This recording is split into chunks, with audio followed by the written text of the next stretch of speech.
من الشيطان الرجيم.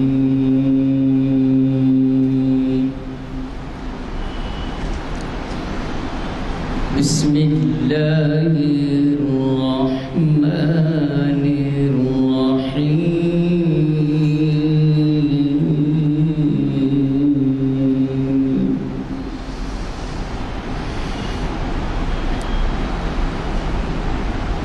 والسماء بنيناها بأيد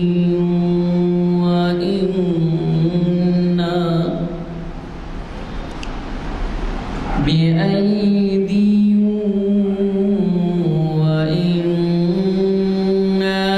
لموسعون.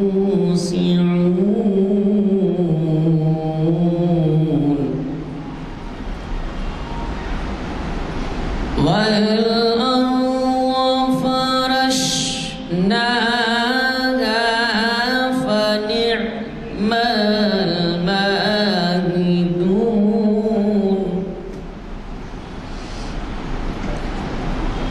ومن كل شيء خلقنا زوجين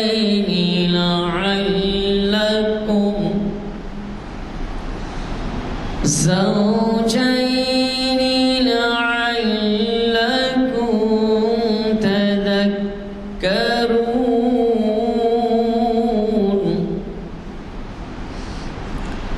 ففروا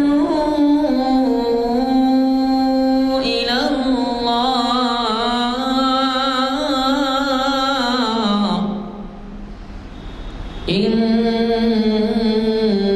إني لكم منه نذير مبين. ولا تجعلوا مع الله إلها آخر إني لكم منه نذير مبين. صدق الله العظيم. اعوذ باللہ من الشیطان الرجیم. بسم اللہ الرحمن الرحیم. أتأمرون الناس بالبر وتنسون أنفسكم وأنتم تتلون الكتاب أفلا تعقلون. صدق اللہ العظیم. برادران کرام، یہ جو میں نے آیت تلاوت کی ہے یہ سورہ بقرہ کی 44ویں آیت ہے. اس آیت کے اندر اللہ تعالیٰ عوام الناس کو ایک اہم پیغام دیتے ہیں. فرماتے ہیں کہ وہ أَتَأْمُرُونَ النَّاسَ بِالْبِرِّ، کیا تم لوگوں کو بھلائی کا حکم دیتے ہو، اچھے کام کرنے کی تلقین کرتے ہو لوگوں کو. وَتَنْسُونَ أَنفُسَكُمْ، لیکن اپنے آپ کو بھلا دیتے ہو، اپنے آپ کو بھلا دیتے ہو، حالانکہ تمہارے پاس وَأَنْتُمْ تَتْلُونَ الْكِتَابَ، حالانکہ تم پڑھتے ہو کتاب کو یعنی قرآن کو. افلا تعقلون، کیا پھر بھی تم کو سمجھ نہیں آتی؟ کیا پھر بھی تم کو عقل نہیں آتی؟ اب پورا مفہوم دیکھیں اس آیت کا کہ لوگ جو ہے بڑی بڑی باتیں، قرآن کی آیتیں، اللہ کے احکام، شریعت کی راہیں کھل کے بتاتے ہیں، بے دریغ اس کا استعمال کرتے ہیں، لیکن عملی طور پر جب دیکھا جائے تو وہ خود ان باتوں کے اوپر عمل نہیں کرتے جن باتوں کی وہ تبلیغ کرتے ہیں، جن باتوں کی وہ دعوت دیتے ہیں.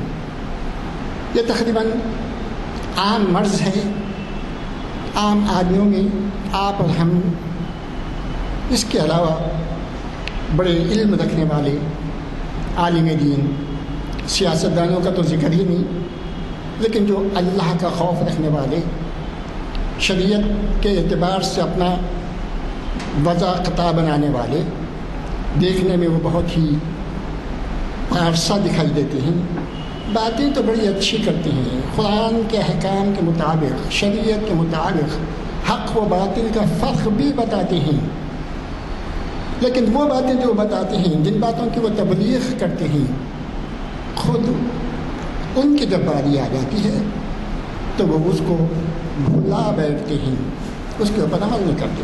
یعنی گویا یہ بات ہوئی کہ عامل بے عمل، علم تو رکھتے ہیں لیکن خود عمل نہیں کرتے، حالانکہ دوسروں کو تنقید کرتے ہیں، دوسروں کو ہدایت کرتے ہیں کہ دیکھو بھائی یہ اچھا ہے، یہ برا ہے، ایسا کرو ایسا کرو، شریعت میں ایسا ہے، اللہ کے حکام یوں ہیں، یہ برائی ہے، یہ برائی سے بچو، اور یہ برائی ہے، اس سے اجتناب کرو، یہ گناہ ہے۔ تو نیکی اور گناہ، اچھائی اور برائی، حق و باطل، ان تمام باتوں کی وہ تبلیغ کرتے ہیں، لیکن خود جب ان کے اوپر گزرتی ہے تو پھر وہ اس کے اوپر صحیح طور پر عمل درآمد نہیں کرتے۔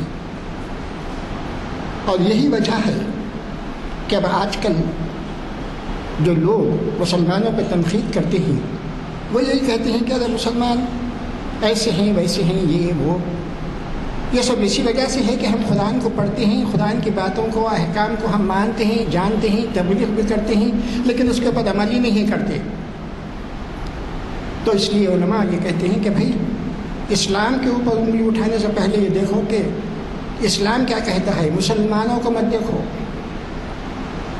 بڑے بڑے فلاسفر وغیرہ جب ان سے پوچھا گیا کہ بھائی مذاہب میں سب سے اچھا مذہب کون سا ہے، تو وہ بلا جھجک کہتے ہیں کہ اسلام سب سے اچھا مذہب ہے تمام مذاہب کے اندر، لیکن قوموں میں جو سب سے بری یا سب سے خراب قوم اگرچہ کہی جائے تو وہ مسلمان ہیں۔ تو اس کا مطلب یہ ہوا کہ قرآن کی تعلیمات، شریعت کی راہیں جو صراط مستقیم بتاتی ہیں، وہ سب ہم جانتے ہیں لیکن عمل بہت کم کرتے ہیں، جس کی وجہ سے لوگوں کے سامنے جو نقشہ جو آتا ہے کیا ہے، یہ مسلمان ٹیررسٹ ہیں یا جو ہے وہ عمل ہی نہیں کرتے اپنی باتوں کے اوپر۔ تو ہم کو سب سے پہلے عملی نمونہ بننا چاہیے۔ اور اس کے علاوہ یہاں پہ دوسری آیت کے حصے میں وَأَنْتُمْ تَتْلُونَ الْكِتَابَ، یہ بات بتا دی گئی کہ حالانکہ تم جو ہے قرآن پڑھتے ہو، قرآن کے اندر صاف صاف ہدایتیں ہیں کہ پہلے تم اس کے اوپر عمل کرو، جو بھی بات تم زبان میں لاتے ہو تو پہلے تم اس کے اوپر عمل کرو، اور اس کے بعد اس کی تلقین کرو، اس کو دوسروں کو بتلاؤ اور اسے عمل کرنے کے لیے کہو۔ ایک بزرگ کا واقعہ یوں آتا ہے کہ ایک بچے کو اس کی ماں جب لاتی ہے کہ یہ فلاں مرض کے اندر مبتلا ہے، اس کے لیے کوئی دوا تجویز کیجیے یا کچھ، تو سیدھی سی بات تھی، وہ بزرگ یہ کہتے ہیں کہ پھر تم ایک ہفتے کے بعد آ جانا، تو وہ خیر چلے جاتی ہے۔ ایک ہفتے کے بعد میں جو ہے جب وہ آتی ہے تو وہ بزرگ نسخہ یہ پیش کرتے ہیں کہ بھائی تم میٹھے سے پرہیز کرو، میٹھے سے پرہیز کرو، یہ بچے کو میٹھا مت کھلاؤ۔ تو وہ خاتون کہتی ہیں کہ یہ مولانا یہ بات تو تم پچھلے ہفتے ہی کہہ سکتے تھے جب ہماری پہلی ملاقات ہوئی تھی کہ تم اس چیز سے پرہیز کرو، لیکن اس بزرگ نے کہا دراصل بات یہ ہے کہ میں خود میٹھے کا شائق ہوں، میں خود میٹھے کا دل دادا ہوں، جب خود میں میٹھا کھاتا ہوں تو میں دوسروں سے یہ کیسے کہوں کہ تم میٹھا نہ کھاؤ؟ تو اس کو ہدایت دینے سے پہلے مجھے اس کے پر عمل کرنی چاہیے تھا۔ اب اس کے بعد رسول اللہ صلی اللہ علیہ وسلم کی زندگی کے واقعات کو دیکھیے آپ، جب آپ کو جو ہے آپ کی بعثت ہوئی، اللہ نے آپ کو یہ حکم دیا کہ آپ پہلے اپنے اقرباء کو، اپنے پڑوسیوں کو، اپنوں گھر والوں کو سب سے پہلے شریعت کی، اسلام کی تبلیغ کی دعوت دے، اس کے بعد پھر دوسری لوگوں کو جو ہے آپ اس کا علم پہنچائیں۔ لہذا آپ نے جو سب سے پہلی جو کوشش کی وہ اپنے گھر والوں پر کی، جس کے نتیجے میں حضرت علی رضی اللہ تعالیٰ عنہ اور دوسرے آپ کے عزیز رشتہ دار وغیرہ جو ہے اسلام کو قبول کیے۔ تو یہ بہت ہی اہم نقطہ ہے کہ جو ہے ہم ان باتوں کی لوگوں کو تلقین کیا کریں، ان باتوں کو بتائیں جن پر ہم بھی عمل کرتے ہوں۔ تو دوسروں کو بولنے سے پہلے ہم خود اپنے گریبان میں جھانک کر دیکھیں کہ ہم کتنا عمل کرتے ہیں، اور یہ بتانے سے پہلے کوئی عالم کا ہونا، کوئی مدرسے کی ڈگری لینا، کوئی مفتی کا ہونا ضروری نہیں ہے۔ صرف وہ باتیں جس کا علم تم کو ہے، وہ باتیں جو تم جانتے ہو، بس اسی کو لوگوں کو بتاؤ اور خود اس کے اوپر عمل کرو۔ اب ہم جانتے ہیں کہ حسد بری چیز ہے، حسد سے بچنا چاہیے، غیبت بری چیز ہے، غیبت نہ کرنی چاہیے۔ ہم جانتے ہیں کہ جھوٹ نہیں بولنا چاہیے، ہم جانتے ہیں کہ بڑوں کا ادب، ماں باپ کا احترام، پڑوسیوں کی جو ہے مزاج پرسی اور پڑوسیوں کا خیال رکھنا، یہ تمام باتیں ایسی ہیں جس کو کسی مدرسے کی، کسی خاص تعلیم کی ضرورت نہیں ہے۔ عام انسان یہ بات جانتا ہے، اور یہ بات وہ برملا دوسروں سے بھی کہتا ہے۔ جب کبھی وہ کوئی برائی دیکھتا ہے کہیں بھی تو فوری اس کو روکتا ہے کہ بھئی یہ کیوں کر رہی، جہاں پہ شریعت کے خلاف یا گناہ کی بات ہوتی ہے تو فوری ٹوکتا ہے۔ کوئی بھی مسلمان، کوئی بھی جس کے اندر تھوڑا سا بھی ایمان ہو، اس کو فوری اس کا علم ہو جاتا ہے کہ یہ بات سچ ہے، یہ بات حق بجانب ہے یا نہیں۔ جب نہیں ہے تو فوری وہ ٹوک دیتا ہے کہ ارے بھائی ایسا تو مت کرو۔ اب دیکھیے باپ، عام طور پہ ہماری شادی بیاہوں وغیرہ کے اندر کتنی جو ہے لاپرواہی ہوتی ہے، حالانکہ ہم جانتے ہیں کہ شادی بیاہ ایک آسان سا مسئلہ ہے، اس کو کوئی پیچیدہ مت بناؤ، لیکن ہم لوگوں نے اس کو اتنا پیچیدہ بنا لیا، اتنا پیچیدہ بنا لیا کہ جو ہے شادی کا کرنا ایک مسئلہ بن گیا، مشکل ہو گیا۔ جبکہ حدیث میں یہ بات آتا ہے کہ جتنی سہل شادی ہو، جتنی آسان شادی ہو، جس کے اندر یہ غیر ضروری چیزیں نہ ہوں، اتنی شادی بہتر اور اتنی شادی اللہ کی رحمتوں کو اپنی طرف متوجہ کرنے والی ہوتی ہے۔ ان باتوں کو ہم جانتے ہیں لیکن عمل نہیں کرتے، اور مختلف تنظیمیں اللہ کے فضل سے اب کام کر رہی ہیں کہ کم از کم یہ خرافات جو ہوتی ہیں شادی بیاہ کے معاملے میں، اس سے جو ہے اجتناب بڑھتا جائے۔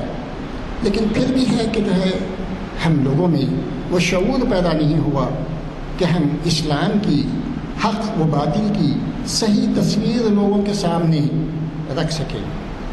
ابھی ایک پچھلی جمعہ کے اندر یہ باب عامہ کے مسجد کے جو ہے امام صاحب اس بات پر زور دے رہے تھے، وہ کہہ رہے تھے کہ ہم آج کل کے حالات میں بڑے غصے میں رہتے ہیں کہ اس نے ایسا کہا، اس نے ایسا کہا، شان رسالت میں اس نے گستاخی کی، اس نے اس قسم کے الفاظ استعمال کیے۔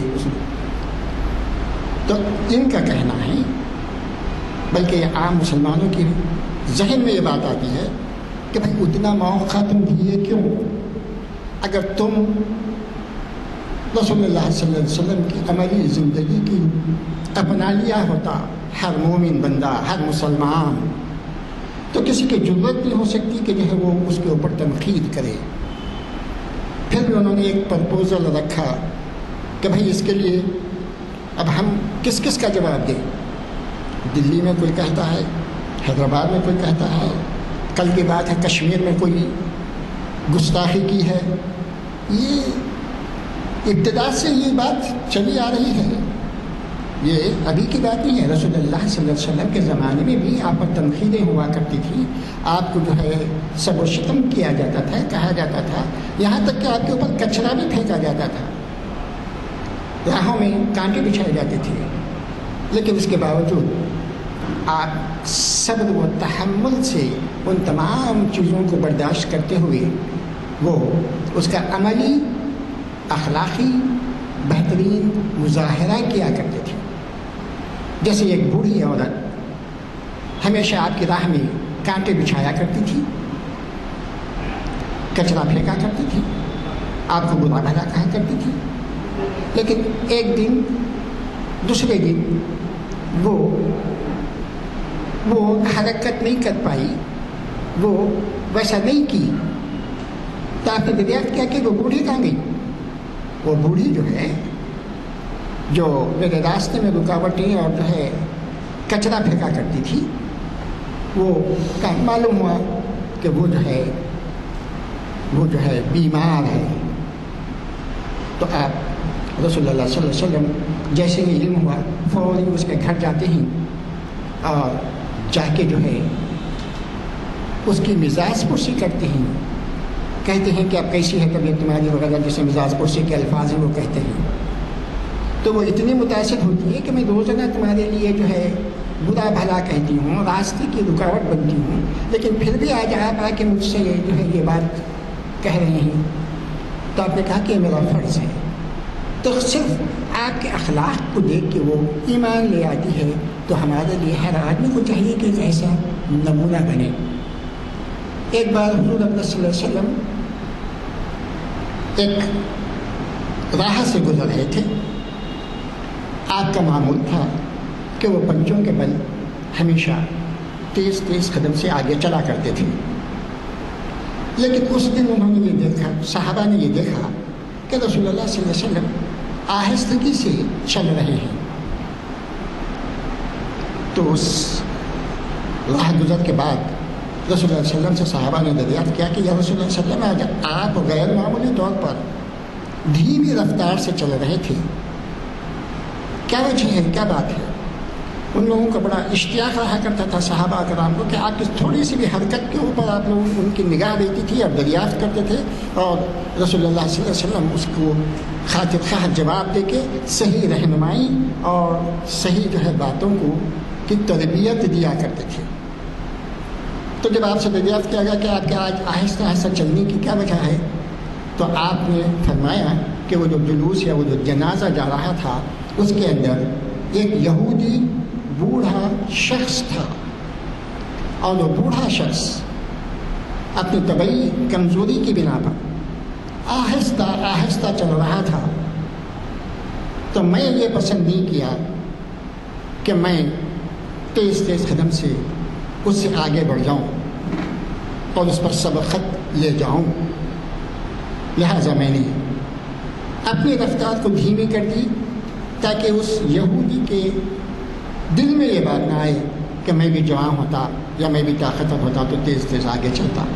تو آپ لوگوں کے دلوں کا اتنا خیال رکھا کرتے تھے، لوگوں کی نفسیات کا اتنا خیال رکھا کرتے تھے، اور پھر وہ اپنے عملی طور پر جو ہے اس کو ظاہر کیا کرتے تھے، بتایا کرتے تھے، ترغیب دیا کرتے تھے اپنے صحابہ کو. ویسے ہی ایک خاتون بڑی دور سے آتی ہیں اور وہ پوچھتی ہیں لوگوں سے کہ یہاں پر معلوم ہوا کہ محمد صلی اللہ علیہ وسلم ایک آدمی ہے جو عجیب قسم کی باتیں کرتا ہے، جس کو دیکھنے کے بعد، جس کو سننے کے بعد لوگ مسحور ہو جاتے ہیں، ایسا جیسا اس پر کسی نے جادو کر دیا، اور پھر وہ اسی کی بات کہنے لگتے ہیں. تو میں اس شخص سے بچنا چاہتی ہوں. کون ہے وہ شخص؟ میں اس سے بچنا چاہتی ہوں، کون ہے وہ؟ تو لوگوں نے کچھ اس کے بارے میں جو ہے نہیں کہا. تو وہ عورت جو دیہات سے آئی ہوئی تھی، اس کے پاس ایک گٹھڑی تھی کپڑوں وغیرہ کی، وہ لے کے راستے میں کھڑی ہوئی تھی کہ اتنے میں ایک شخص آیا اور بولا کہ اماں تمہیں کہاں جانا ہے؟ دریافت کیا تو اس نے کہا کہ بوڑھی عورت نے کہ مجھے فلاں مقام تک جانا ہے. تو اس نے کہا کہ ٹھیک ہے، میں یہ آپ کی گٹھڑی اٹھا لیتا ہوں، میں آپ کو اپنی منزل تک، آپ کے مقام تک میں پہنچا دیتا ہوں. تو اس بڑھیا نے رضامندی کا اظہار کیا اس شخص نے اپنی وہ بڑھیا کی گٹھڑی اپنے سر لی اور اس کو منزل مقصود تک پہنچا دیا جہاں پہ وہ جانا چاہتی تھی۔ اس کے بعد جب وہ وہاں پہ جب گٹھڑی اتار دی تو اس خاتون نے، اس بڑھیا نے پوچھا کہ بھائی دیکھو، تم اچھے آدمی معلوم ہوتے ہو، میرے لیے تو اجنبی ہو، لیکن ذرا ایک بات کا خیال رکھنا، مجھے معلوم ہوا کہ اس بستی کے اندر، اس گاؤں کے اندر ایک شخص ہے جو ہے ایسی گفتگو کرتا ہے جس کے اثر سے لوگ اپنا مذہب بدل دیتے ہیں، مجنون بن جاتے ہیں، یا ایسی باتوں میں وہ اپنا گرفتار کر لیتا ہے، اور اس شخص کا نام محمد صلی اللہ علیہ وسلم ہے۔ تو بیٹے تم ذرا بچ کے رہنا۔ وہ بڑھیا ہدایت کرتی ہے اس اجنبی شخص کو کہ اس شخص کا نام محمد ہے، تو ذرا اس سے بچ کے رہنا۔ اس کے بعد میں پھر دریافت کرتی ہے کہ بیٹے تم نے بڑی مہربانی کی، میرے بوجھ کو ہلکا کیا، یہاں تک لا کے پہنچا دیے، معلوم ہوتا تم بڑے اچھے آدمی ہو، ذرا بتاؤ تو صحیح نام کیا ہے؟ تب آپ فرماتے ہیں کہ آپ نے جس شخص کے تعلق سے کہا ہے وہ میں ہی ہوں، میرا نام محمد صلی اللہ علیہ وسلم ہے۔ تو اس خاتون وہ عورت جو ہے نا بڑھیا ایمان لے آتی کہ جب تم اتنے اچھے آدمی ہیں، جب تم اتنی اچھی اخلاق کا مظاہرہ کرتے ہیں، تو یقیناً تمہاری باتیں، تمہارا دین اسلام بھی بہترین ہوگا، لہذا میں کلمہ پڑھتی ہوں اور میں اسلام قبول کرتی ہوں۔ لہذا بڑھیا نے اسلام کو قبول کر لیا۔ تو یہ ہمارے بزرگوں کی، رسول اللہ علیہ وسلم کی صراط مستقیم پر چلنے کی ہدایتیں تھیں، یہ طریقہ کار تھا کہ ہمیشہ جو ہے بہترین اخلاق کا مظاہرہ کیا کرتے تھے۔ اسی لیے آپ کو مکارم اخلاق کہا گیا کہ اخلاق کا مجموعہ تھے، آپ بہترین اخلاق کے مالک تھے۔ کسی نے حضرت عائشہ رضی اللہ تعالیٰ عنہ سے دریافت کیا، ذرا یہ تو بتائیں کہ رسول اللہ صلی اللہ علیہ وسلم کے اخلاق کیا تھے، آپ کے کردار کیسے تھے، آپ سے بہتر کوئی اور نہیں جان سکتا، لہٰذا آپ یہ بتلائیں۔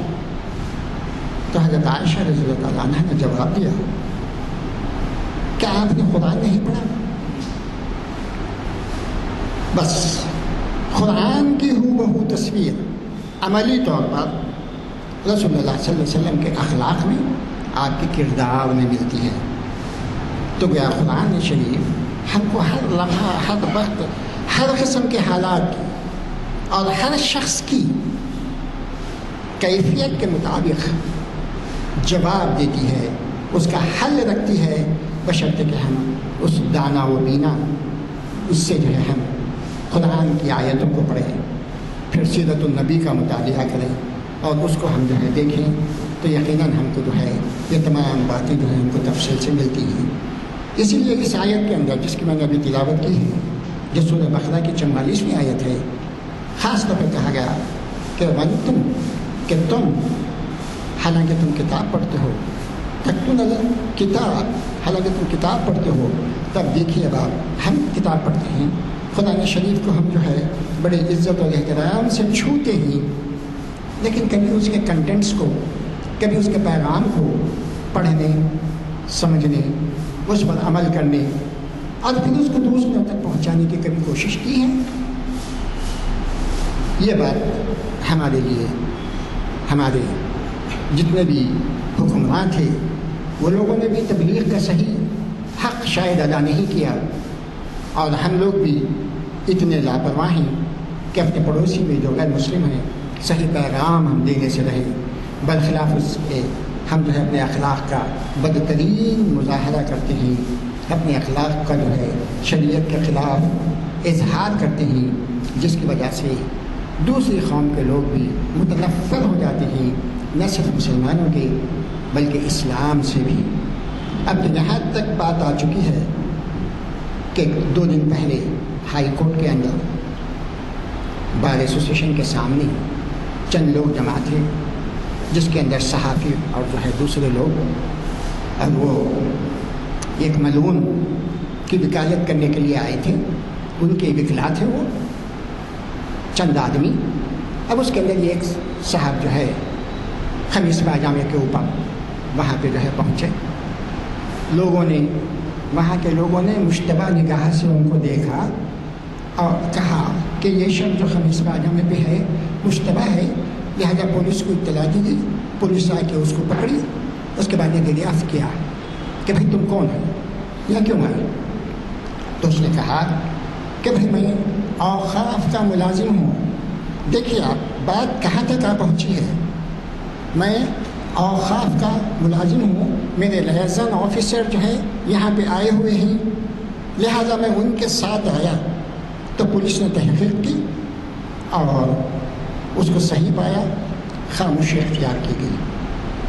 بات اب یہاں تک آ پہنچی ہے کہ ہمارے لباس کے اوپر ٹوپی، خمیس پاجامہ جانے، اب خمیس پاجامے، تو وہ صاحب نے کہا کہ چونکہ آج جمعہ کا دن ہے لہٰذا میں جو ہے خمیس پاجامے کے اوپر نماز کو جاتے ہیں، یہاں نماز پہ بھی میں آ گیا۔ تو حالات اس سے ابتر سے ابتر ہوتے جا رہے ہیں، صرف اسی وجہ سے کہ ہم جو ہے قرآن کی تعلیمات پر عمل نہیں کرتے اور اس کا صحیح نقشہ ہم عوام تک نہیں پہنچا سکے۔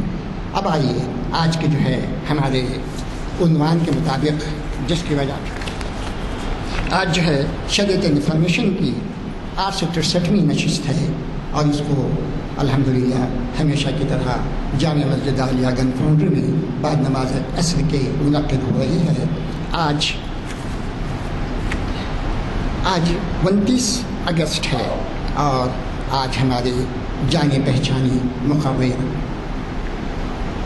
جو مسلم پرسنل لا بورڈ کے ماشاء اللہ سے رکن ہیں، سابقہ یہاں پہ تلنگانہ پبلک سروس کمیشن کے بھی وہ رکن تھے اور الحمدللہ سیاسی بصیرت بھی رکھتے ہیں، دین قرآن حدیث کے اوپر آپ کا بہت ہی خاصا عبور حاصل ہے، وہ آج ہمارے درمیان موجود ہیں۔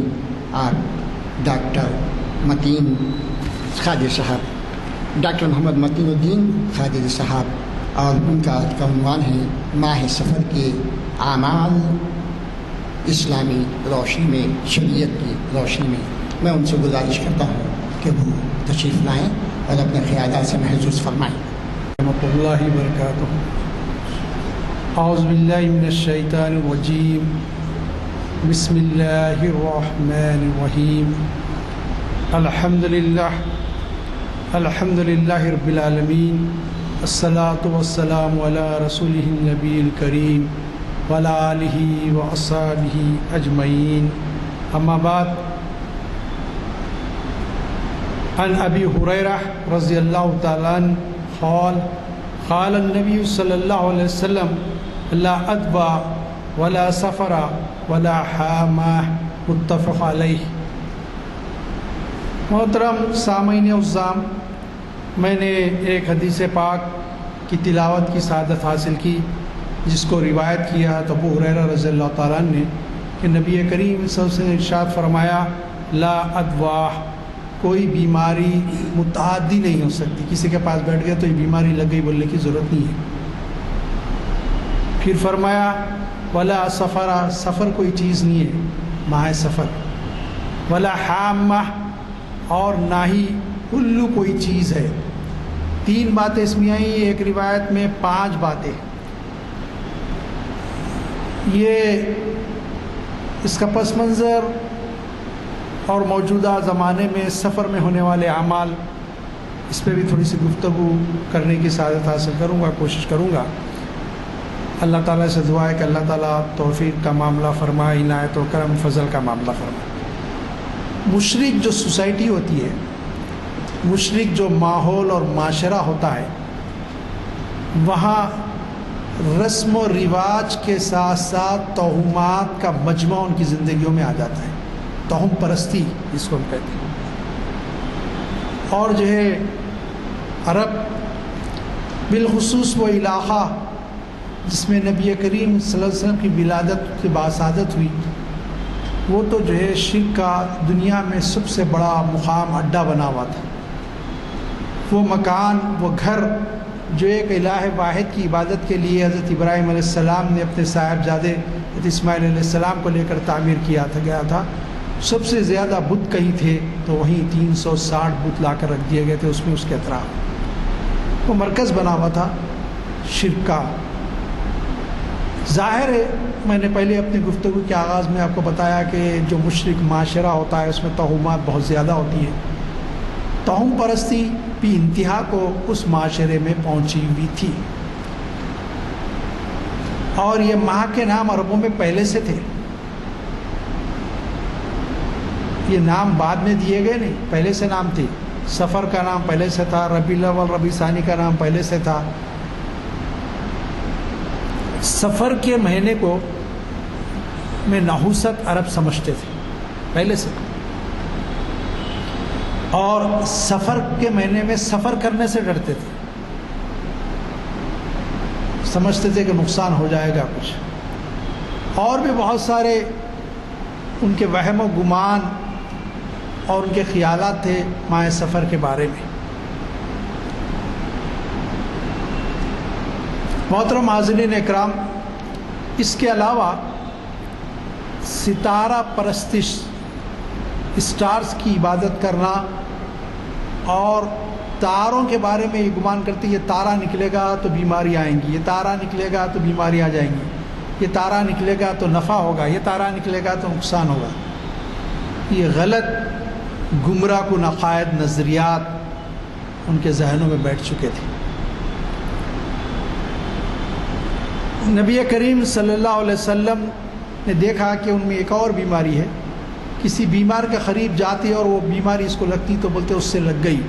نبی علیہ وسلم نے فرمایا لا ادواہ، کوئی بیماری متعدی نہیں ہوتی، ایک دوسرے کو نہیں لگتی۔ اب آپ کہیں گے کہ صاحب یہ کرونا جو چلا یہ تو ایک دوسرے سے لگانا لوگوں کو، میں اتنے لوگوں کو جانتا ہوں جنہوں نے خبر میں بغیر ماسک کے، بغیر ماسک لگائے خبر میں اتر کے کرونا کے پیشنٹ کو تدفین کیا۔ خود ہمارے گروپ میں ایک نوجوان ہے، بہت میرے سے کم عمر، انہیں بتایا متنبہ میں نے کم سے کم 25 لوگوں کی خبر میں اترا ہوں، اور یہ سب لوگ شاہد ہیں کہ میں بغیر ماسک لگائے اترا اور کچھ نہیں ہوا، چھینک بھی نہیں آئی آج تک مجھے۔ اور ایک آدمی جو ہے میرے جان پہچان میں تھے، بلکہ رشتہ داروں میں ہونا، میں نے پوچھا یہ بیماری آپ کو کیسے لگ گئی؟ ان کو آ گئی۔ ان پہ پوچھا میں کیا بھائی ایسا کیسا ہو گیا؟ اچھے ہو گئے بعد میں، لیکن انہوں نے کہا کہ صاحب ہمارے ایک دوست کو بیماری آئی تھی، 2 مہینے کے بعد اس کے پاس گیا میں، میرے کو لگ گئی۔ بولا بھائی وہ 2 مہینے میں تو ختم بھی ہو رہے، وہ بیماری اچھا ہو گیا تھا، میں گیا وقت بولا کئی لوگ ان کی یاد ہے، پھر میں سب کو کیوں نہیں لگی آپ کو کیوں لگی؟ وہ کیا آئے گی سر، پھر ان سے لگی کیوں بول رہے؟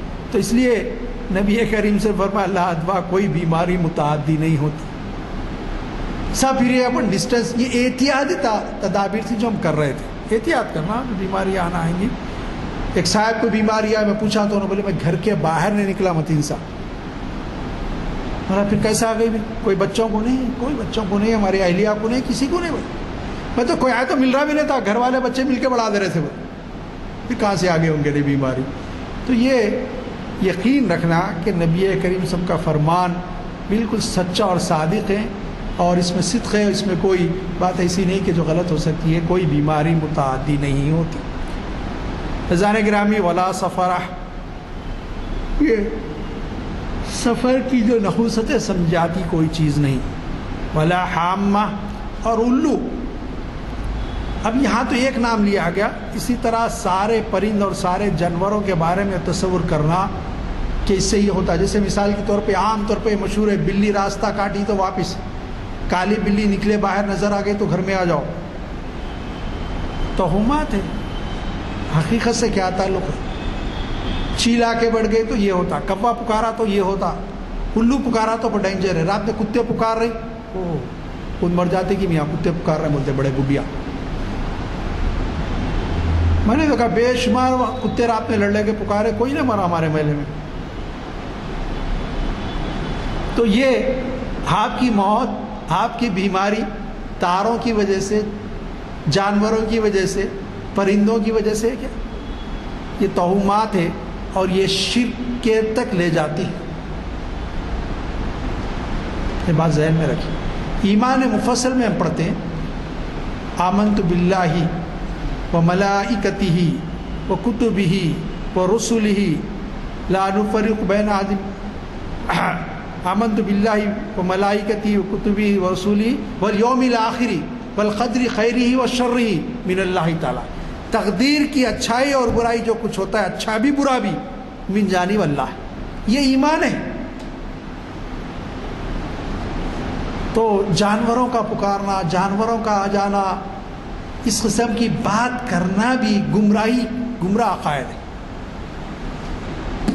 عمل کرنا تو سخت ترین گناہ ہے، بات بھی کرنا یہ ہو گیا. اکثر جو ہے ہمارے پاس تو ابھی تھوڑا کم ہوتا نظر آ رہا، لیکن پہلے تو بہت زیادہ تھا. شادی کر کے لا کے ایک خاندان میں 2-3 مر جان تو ارے کیا منوس کا قدم گھر میں آیا، خاندان میں آیا، مرنا شروع ہو گئے خاندان میں. سب ایسی موت کسی کے پیر سے نہیں ہے، کسی کے آنے سے نہیں ہے.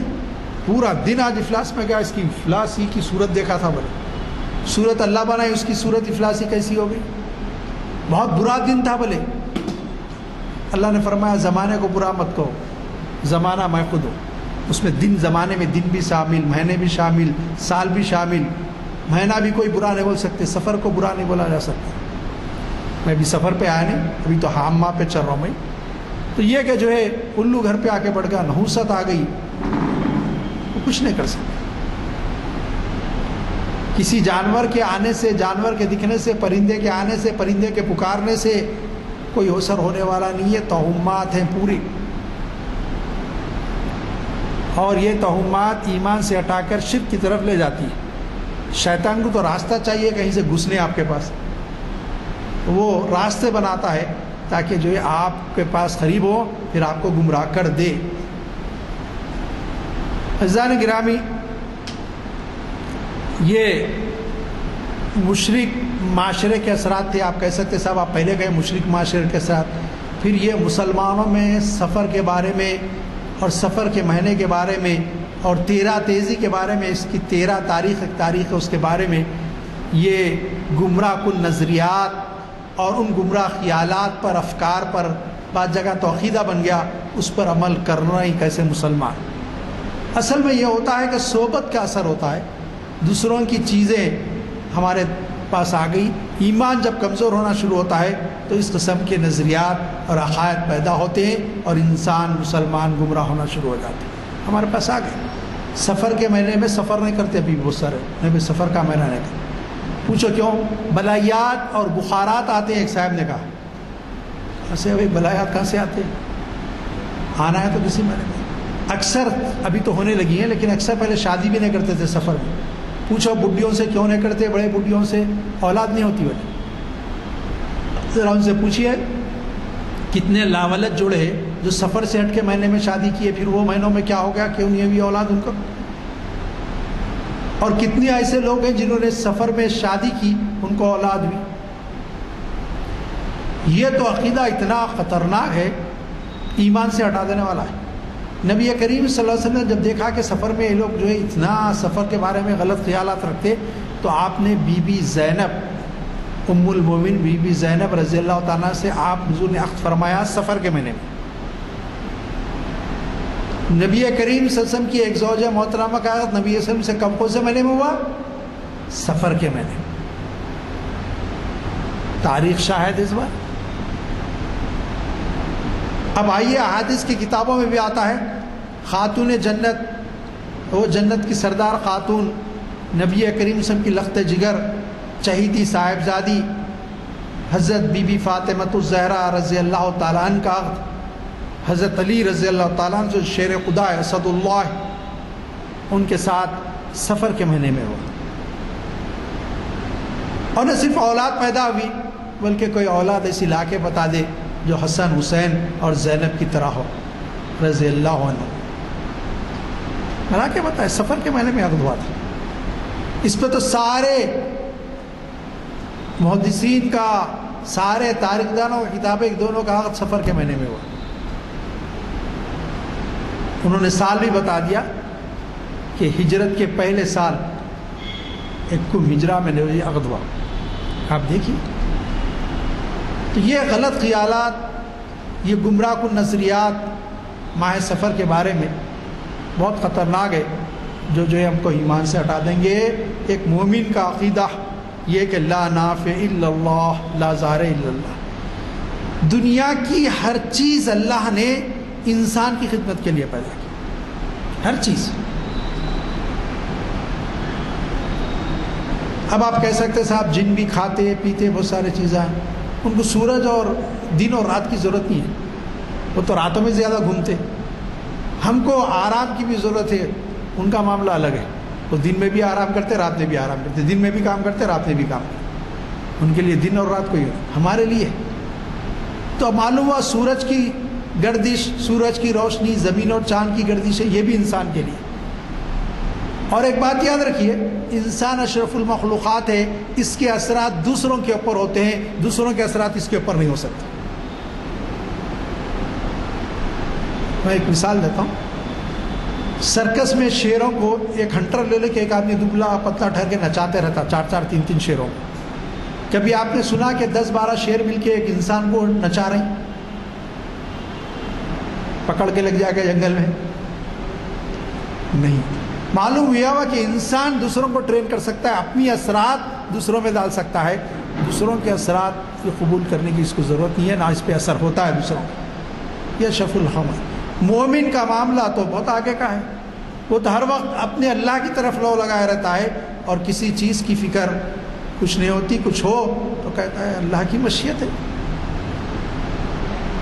نقصان ہو گیا اللہ کریم ہے نفع دے گا، فائدہ ہو گیا اللہ کا شکر، اللہ نے فائدہ دیا، بیمار پڑا اللہ کی مرضی، اللہ تعالیٰ اس کے ذریعے ہو سکتا ہے میرے گناہوں کو دھو دے اور اللہ تعالیٰ مجھے شفا کامل عطا فرما۔ شفا ہوتی ہے، لوگ بولتے اچھے ہو گئے، تو بولتا دوا سے اچھا نہیں، دوا تو کھایا تھا، اللہ نے شفا دی اس دوا میں جس کی وجہ سے میں اچھا ہو گیا۔ ہر چیز میں ایک بندے مومن کی کیفیت یہ ہوتی ہے کہ وہ اللہ کی طرف رجوع کرتا ہے، اور ہر چیز کی نسبت نفع و نقصان کی اللہ کی طرف کرتا ہے، کسی اور کی طرف نہیں۔ اس کا یقین ہوتا ہے کہ لا نافع الا اللہ لا ضار الا اللہ، کوئی نفع نہیں پہنچا سکتا، کوئی نقصان نہیں پہنچا سکتا سوائے اللہ کے۔ میں تو مشورہ دیتا ہوں نوجوانوں کو، اگر سفر کے مہینے میں شادی کرنے کا اتفاق ہو تو 13 سفر کو کریں، 13 تیزی کے دن کرے، کچھ ہونے والا نہیں، اللہ اور برکت دے گا، یقین مانو۔ یہ بدعت اور یہ رسم و رواج کو توڑنا پڑے گا جو گمراہ کن نظریات ہمارے پاس آ گئے۔ سب بلایات، آفات اور بیماریات کا ظہور ایک تو اللہ کی مشیت میں جب ہوتا ہے، دوسرے ہمارے برے اعمال کی وجہ سے بھی یہ آتے رہتے ہیں، ہمارے برائیوں کی وجہ سے۔ بما کسبت ایدی الناس، تم جو کچھ کماتے ہو وہی ہے، جو کچھ عمل کرتے ہو اس کا بدلہ ملتا ہے، تمہارے ہاتھوں کی کمائی ہے جو کرتے ہو۔ نافرمانیوں کی انتہا کریں گے، خدا رسول کے احکام کے خلاف چلیں گے۔ رسول اللہ نے سفر میں شادی کی بی بی زینب سے، اور اپنی صاحبزادی کی شادی کی حضرت علی سے سفر کے مہینے میں، اور تم کہیں گے یہ گمراہ، یہ اولاد نہیں ہوتی، یہ ہوتا، سفر میں نحوست ہے۔ وہ تو غلط ہے، سفر کو سفر المظفر کہا گیا، سفر کو برکت والا مہینہ کہا گیا، اور تم کہتی ہو کہ جو شریعت جو کہتی ہے اس کے خلاف، نبی کی بات کے خلاف، نبی کریم صلی اللہ علیہ وسلم کی سنت کے خلاف بات کرتی ہو، پھر کیسے مسلمان؟ پھر سب وہ ہریالی کھدلنے جاتے، وہ جاتے، ہریالی تو کبھی بھی کھدلنے جائیے آپ، کوئی روکا نہیں آپ۔ ایک یہ بات یاد رکھیے، 13 تاریخ کے دن یا سفر کی کوئی بھی تاریخ کے دن اس نیت سے جانا یہ دینی فریضہ ہے، ہریالی کھدلنے سخت ترین گناہ ہے، بدعت اور گمراہی کی بات ہے۔ آپ روٹین میں جاتے تھے ڈیلی ہریالی کھدلنے، اس دن بھی جائیے، کوئی بات نہیں،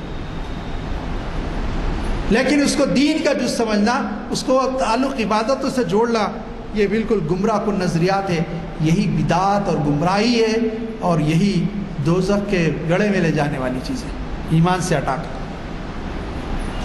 پھر صاحب 13 تیزی کا دن تو ایسے پوچھیے مت آپ، اور بالخصوص مسلمانوں میں، وہ بھی جاہل علاقوں میں، آبادیوں میں آپ جا کے دیکھیے، ایسے ابھی اذان بھی نہیں ہوتی فجر کی، پکارنا شروع کرتے 13 تیزی کرو، اکثریت کی نان مسلم۔ میں نے کہا 13 تو سفر ہے، تیزی کہاں سے آ گیا ہے؟ تو کسی نے بتایا، میں نہیں جانتا، تیجا ایک دیوی ہے تیجا، اس کی بڑی مندر ہے مہاراشٹرا میں، تو جو ہے وہ اس سے 13 تیجی اسی طرف جوڑتے ہیں، 13 تاریخ کو اس کی تیجی کرو۔ پھر اس میں جو کچھ نظر میں آیا، دیکھنے کو کہیں ملا کبھی اتفاق سے، اور جو کچھ سننے میں آیا، اس کا خلاصہ یہ کہ ہلدی، چاول، آٹا، تیل، انڈا، ایسی چیزیں سرانے رکھ کر صبح اٹھ کے دیتے ہیں۔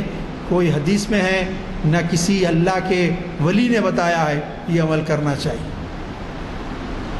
صرف یہ گمراہ کن عقائد ہے۔ صدقہ خیرات کبھی بھی کر سکتے، کرتے رہیں۔ میں اس سے پہلے بھی ایک مرتبہ عرض کر رہا ہوں، موقع پہ آج پھر عرض کرتا ہوں، میں بچپن میں دیکھتا تھا کہ ہمارے والدہ روز ہی خیرات کرتے تھے، بہت خیرات کرتے تھے، اللہ مغفرت کرے ان کی۔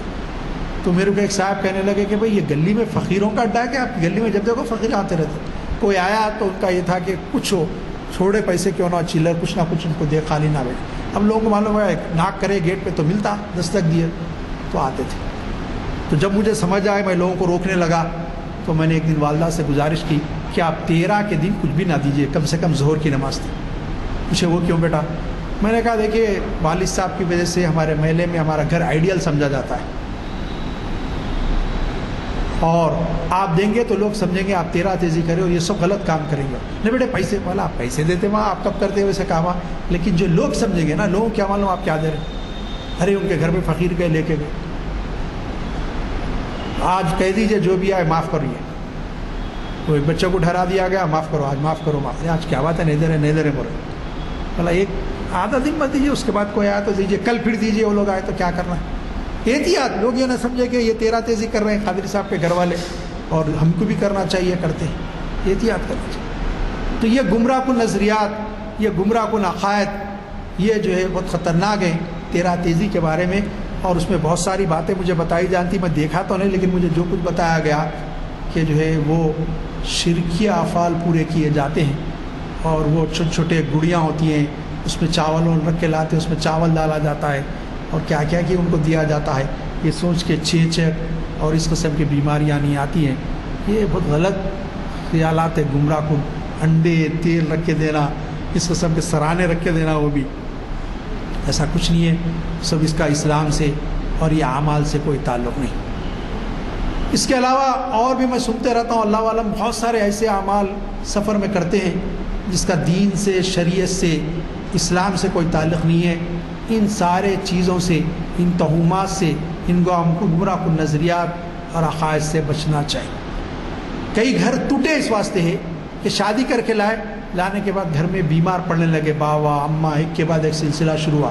ارے بولے اس کا گھر ہی، اس کا خدم ہی منوس ہے، جب سے گھر میں آئی ہمارے اماں باپ بیمار پڑے، ہماری خالہ انتقال کر گئے، پھپھو کو ایسا ہو گیا، چچا کو ایسا ہو گیا، چچی کو ایسا ہو گیا، آخر میں وہ توڑم تاڑی کی نوبت آ گئی۔ گھر بسا ہوا، آباد گھر برباد ہو گیا، غلط عقیدے، غلط نظریات سے۔ ان چیزوں سے بچنا چاہیے، بچنے کی دعا کرنا چاہیے، اور حتی المقدور کوشش کرنا چاہیے کہ ہم ان چیزوں سے بچیں۔ سب اب رسم و رواج سے معاشرہ بہت آگے نکل چکا ہے۔ رسم و رواج تو ہیں، یہ گمراہ کن نظریات تو ہیں۔ اب تو یہ ہو گیا ہے کہ جو ہے جادوگروں کا نے، سفلی عملوں کا نے بچوں کو لے کے کھڑے ہوئے ہیں، وہ پڑھ کے پھوکے تو کیا فائدہ ہونے والا ہے۔ ایسے لوگوں کے پاس کوئی اللہ کا نیک بندہ ہے، شریعت کا پابند ہے، جس کو ہم جانتے، اہل دل اہل تقویٰ ہے، ٹھیک ہے، اس سے پڑھ کے پکارے۔ لیکن جو ہے جہاں دیکھو لائن لگا کے مسلمان عورتیں برقعوں میں ٹھہری ہیں، تماشا ہے، کیا بنا کے رکھی۔ اور ایک دو جگہ میں نے رک کے دیکھا یہ کیسے لوگ ہیں، تو دیکھے تو وحشت ہو جائے صورت سے۔ کبھی نماز بھی مسجد میں نظر نہیں آیا ہوں گا، وہ پڑھ کے پھونکا تو کیا پھونکتا، وہ کیا ہوگا سر۔ تو ان سارے توہمات سے، ان ساری چیزوں سے، ان بدعات اور خرافات سے معاشرے کو بچانے کی ضرورت ہے، اور صحیح راستے پر گامزن کرنے کی ضرورت ہے۔ ایک اور بات میں کہوں گا، یہ ایک ایکسٹریم نقطہ نظر ہے جو میں آپ کے سامنے رکھا، جس پہ ملوث ہے مسلمان۔ اس کو روکنے کے لیے کچھ اب لوگ اٹھتے ہیں تو حقائق کا بھی انکار کرنے لگ جاتے ہیں، وہ بھی غلط ہے۔ جیسے ایک صاحب نے کہا کہ بھائی ارے وہ کیوں پڑھاتے ہیں ان کے جا کے لوگ بولے.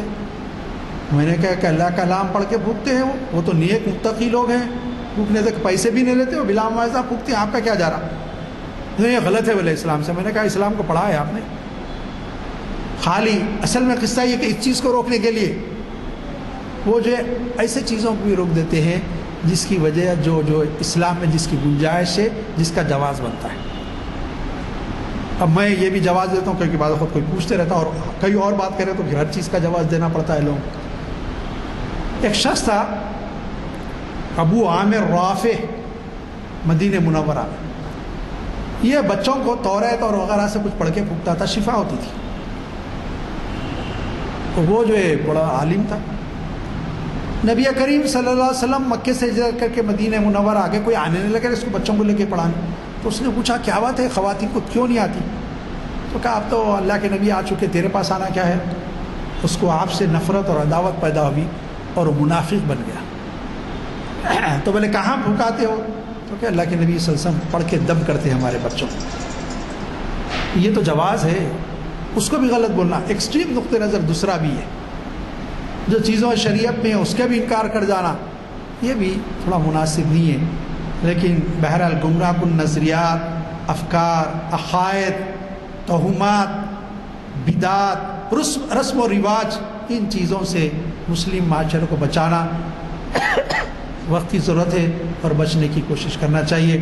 اللہ تعالیٰ سے دعا ہے کہ مالک ہم کو ہر وقت آپ کی عبادت کرنے, چاہے ماہ سفر ہو کوئی اور مہینہ ہو, مالک توفیق عطا فرمائیے ہم کو کہ ہم گمراہ کن نظریات اور عقائد سے محفوظ رہیں اور توحید و رسالت اور آخرت پر یقین کامل ہم کو عطا فرما دیجیے. جب تک دنیا میں زندہ رکھیے, اسلام پر زندہ رکھیے, ہم سب کا خاتمہ ایمان پر فرما دیجیے. آپ بھی اپنے صلی اللہ تعالیٰ علیہ خیر خلق محمد والی وصحبہ اجمعین, آپ بھی اپنے خاندان میں اپنے محلے میں نظر رکھیں. کل ایک کم سفر شروع ہو رہی ہے, ایسی چیزیں جہاں ان کو محبت سے, غصے سے نہیں, محبت سے سمجھائیں اور ان گمراہ کن عقائد سے ان کو بچانے کی کوشش کریں تاکہ ان بدعات اور گمراہی سے وہ نکلے. السلام علیکم.